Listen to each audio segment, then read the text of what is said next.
Thank you everyone for coming to the press conference of Jordan Thompson. I'll start with the first question. If you can pop your hand up, please, for questions after that. Jordan, how does it feel to be here for another home Grand Slam? Yeah, this is doesn't get any better than this. Home slams in your backyard. I always love coming to this event. It's one of my favourite slams, and hopefully it'll be a good tournament. Thanks. Question, thanks. It's definitely getting better. It usually takes a bit for me to withdraw, and couldn't play Adelaide either, so just spent the time trying to rest and recover and get it right for the Australian Open, and it's looking pretty good so far. James? Still, as far as I understand it, signed up for the doubles. Can you give us an idea of whether you expect to play that with Max? No comment. Any other questions? Yep.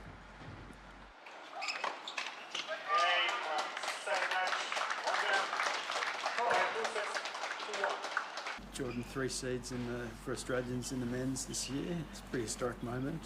Nick gave you a bit of a plug in his press conference earlier today. How are you feeling within the Australian crew at the moment? You must be feeling maybe that you can get close to winning this Grand Slam. Yeah, I mean, we've got a great crew, and Nick's unseeded if he's fit. I mean, he's a contender and he's made the final at Wimbledon. We've got Demon in the top 10, Pop seeded, myself. Cock's gone really well as well. Hopefully he's fighting fit, but Australian tennis is looking pretty good at the top, and I think we're all just pushing each other, and we want to get better, and just keep pushing up the rankings, all of us, and hopefully a few more of us will get seeded in the future. The women's side, can they look over it? Because you guys, it feels like, as you say, you're kind of pushing each other or lifting each other. The women, they're not quite as highly ranked at the moment, but where do you see the kind of Aussie women? Are they on a similar trajectory? To be honest, I don't really watch a whole lot, men's or women's, but obviously I'm part of the men's side, so I know all the guys, but it's just too hard for me to comment on that. Mark? Good luck for the AO.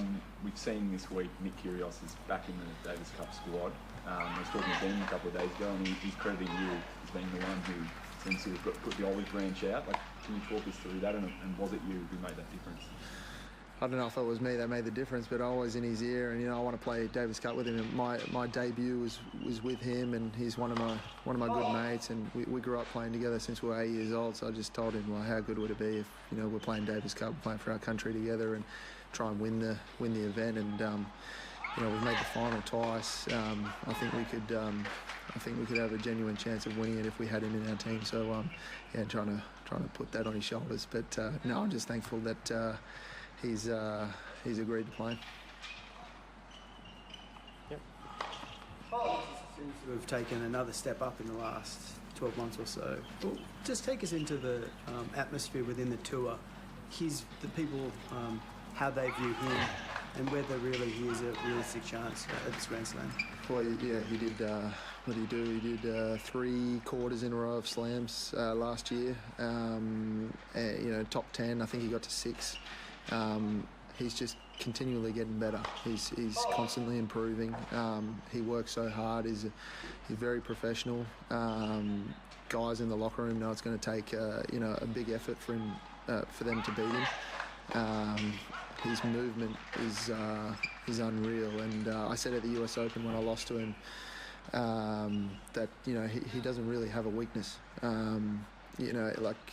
It is really hard to hurt him on the court because of his speed. So I think if he just has a good week and it all goes his way, he can definitely do some damage. Yep. See it for yourself last year as well. What do you think made that difference to elevate your game up to this Grand Slam tour? Probably mentality on the court.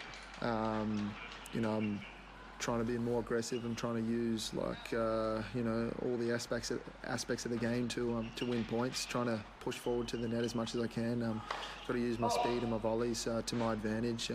Obviously, I can use the speed to defend when need be, but that's not plan A. So I guess just taking the game on a little bit more, and you know, it's definitely paid off. So hopefully I can keep pushing forward.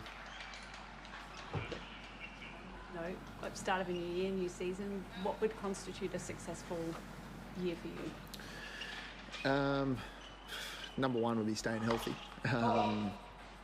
But I guess to push inside top 20 in the rankings. You know, I would like to get to number one in doubles with, but with Maxi being out, that's tough at the moment. It's a little bit clouded there, so I think I need him to get to number one. But you know, that I'd say those two, they're the main two goals. Yeah. Just want to ask about a couple of the big serving guys you played, I think, back-to-back in Washington, actually, Pechi Pericard and Opelka, who both had big runs in Brisbane, and you beat them both there. And so I'm wondering what you think of them sort of the big, tall serving guys having a bit of a moment again this month, and what it takes to have success against them in your experience. Yeah, well, you know, Pericard, he's just constantly improving. His ground strokes are getting better and better. I played him first in Hertogenbosch in 23, I think, and his serve was it was really good then, but it's just getting better and better. And you know, I think he's got a great coach, and they've got a great game plan for his style. And Riley's Riley. I mean, his serve is incredible, and he can play from the back. He can move. For a big guy, he's an incredible athlete. And those two matches took an incredible returning display for me to get them. But just watching them last week, especially in Brisbane, I think it would take a better effort now to beat them, because you know, they're playing great tennis and they've got that serve to their advantage. So I feel like you're stepping up to the line, they're probably a 99% chance of holding serve. So that makes it tough for anybody, just like Djokovic probably found out. So yeah, it's they are constantly going to be a nightmare for everybody. Mark? You've obviously already touched on the fact that you are seeded here. Does this feel like the best opportunity you've had to, you know, finally sort of break that duck in the, you know, when the Oz Open and make it a few rounds in? And have you looked ahead to see who you might have? No, I haven't actually looked at the draw. I mean, just like any other week, it's another tennis match that I need to get through, no matter who you're playing. So it does probably help that you're not running into a seed, you know, first or second round. But at the same time, the depth in the men's tour is incredible. So you know, just one match at a time, and I know who I play first round, so I just want to get through that and just take it, you know, 1 point at a time. A few more thanks, Christian. Being obviously seated at Grand Slam level in terms of doubles, does that help you in your singles in terms of that mentality and just trying to go deeper in terms of the pressure side of it as well? To be honest, doubles is more like a bit of fun for me. I've said this openly, that I wouldn't be playing if it wasn't for Max, you know, digging his heels in and making me get out on the court. So for me, it's just a bit of extra practice, but it sharpens up my singles game, and it sharpens up doubles game as well. So, you know, in singles, you feel like you got the whole court to hit into, especially on returns, and in doubles, you've got to hit into quite a small space. So it just feels like I've got an ocean to hit into in the singles court, and then you know, just they credit each other. I mean, you're just getting better at both by just being out there on the court. And I think I played over 110 or 115 matches last year, and I just felt like I was actually getting better on the doubles court as it went on. All right. Thank you, everyone. Thank you.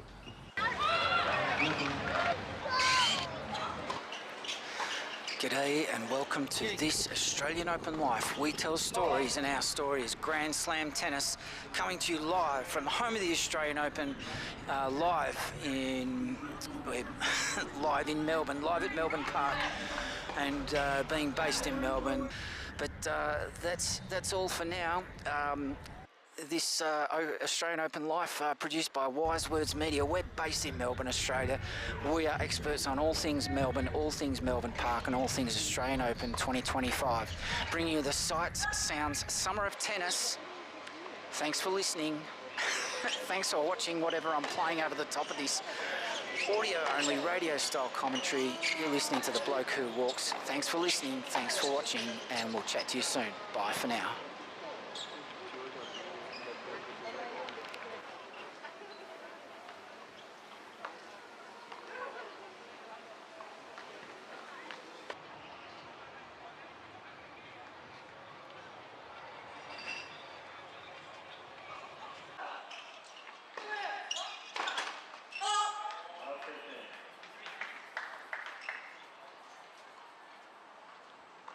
Hang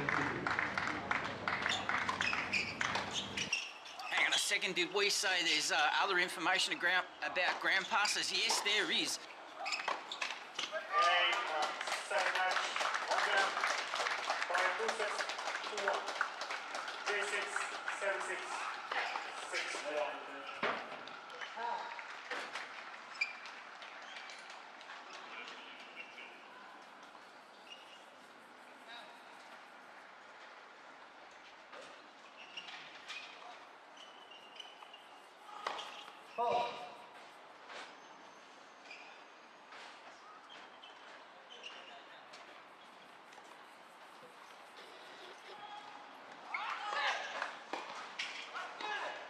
We'll be picking and choosing some of our favourite upcoming matches with some of the lesser-known players. We like focusing on the wild cards and those outside the top 100. The qualifiers, those that get through, and we like following the lesser-known players and bringing a little bit of colour to the Australian Open for you. Thanks for listening, thanks for watching, and bye for now.